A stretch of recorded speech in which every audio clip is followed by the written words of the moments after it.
सद्गुरुदेव जी कहते हैं, जो भक्त सद्गुरु के सुधामय उपदेशों को श्रद्धाभाव से श्रवण कर अपने जीवन में उतार लेते हैं, उनके जीवन में एक आध्यात्मिक क्रांति का सूर्योदय होता है जो अज्ञानता के अंधेरे को मिटा डालता है।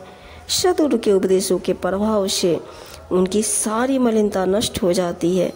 उनके सभी दुर्गुण धीरे धीरे समाप्त होने लगते हैं। उनमें एक नई चेतना जागृत होती है।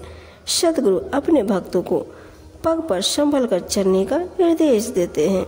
आइए कबीर साहब के सुंदर साखी से समझते हैं।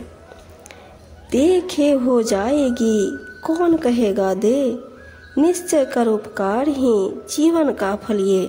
साहब जी कहते हैं, यह शरीर धूल माटी में मिल जाएगा। सोचो विचारो, फिर तुम्हें देने को कौन कहेगा। इसलिए परोपकार का संकल्प लो। इस मनुष्य जीवन की सफलता इसी में है, अर्थात जीवन की स्वार्थी कामनाओं का त्याग कर परमार्थी जीवन व्यतीत करो। काया सो कारज करे सकल काज की रीत, कर्म भर सब मेट के राम नाम सो प्रीत। कबीर साहब जी कहते हैं, इस शरीर से अपने सभी कर्तव्यों का पालन करो, उनको उनके रीति नियम के अनुसार ही पूर्ण करो। अपने मन से कर्मों के भ्रम को मिटाकर अर्थात आसक्ति मोह का त्याग करके सद्गुरु के बताए हुए आत्माराम के नाम ज्ञान से प्रेम करो। करता था तो क्यों रहा, अब करी क्यों पछताए, बोवे पेड़ बबूल का आम कहाँ ते खाए। साहब जी कहते हैं, जब तू बुरा करता था, अशुभ कार्यों में लगा रहता था, साधुजनों के समझाने से भी नहीं समझता था, फिर अब क्यों पछताता है। यदि तूने बबूल का पेड़ बोया तो अब आम कैसे प्राप्त कर सकता है। अर्थात जैसी करनी वैसी भरने के अनुसार शुभ करो और उत्तम फल पाओ। पड़ी पड़ी के पत्थर भये, लिखी भये जो ईंट, कबीर अंतर प्रेम का लागी नेक न छीट। कबीर जी कहते हैं कि संसार के बहुत से लोग पर पर कर पत्थर के समान और लिख लिख कर ईंट की तरह कठोर हो जाते हैं। उनके अंतर में प्रेम की तनिक भी छीट नहीं लगी होती, इसलिए वे सरस हृदय के सच्चे मनुष्य नहीं बन पाते। जेहि जेवरी ते जग बंधा, तू जनी बंधे कबीर, जासी आटा लौन ज्यों सोन समान शरीर।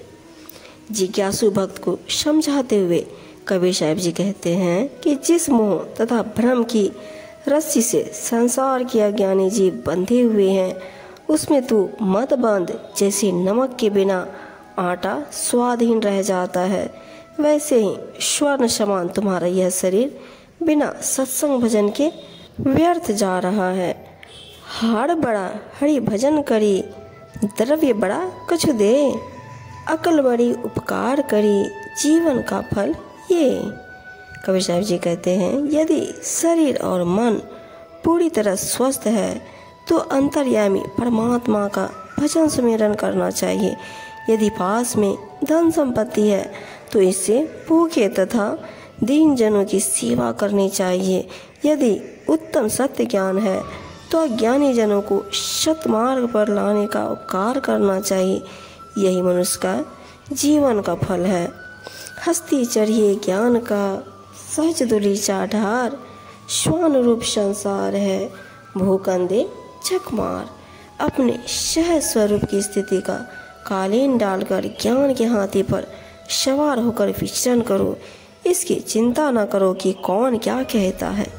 यह संसार तो अज्ञानी कुत्ते के समान है जिसके भौंकने की आदत होती है, परंतु हाथी अपनी मस्त चाल से चलता जाता है और कुत्ता आखिरकार भौंक भौंक कर शांत हो जाता है। इसी प्रकार संसार के लोग भी थक हार कर चुप हो जाते हैं। गांठी होए सो हाथ कर, हाथ होए सो दे, आगे हाथ ना बानिया, लेना है सो ले। साहब जी कहते हैं, जो गांठ में बांध रखा है उसे हाथ में ले ले, और जो हाथ में है उसे परोपकार सेवा में लगा दे। इस मनुष्य जन्म के बाद दूसरी योनियों में कोई दुकान, बाजार या व्यापारी नहीं है।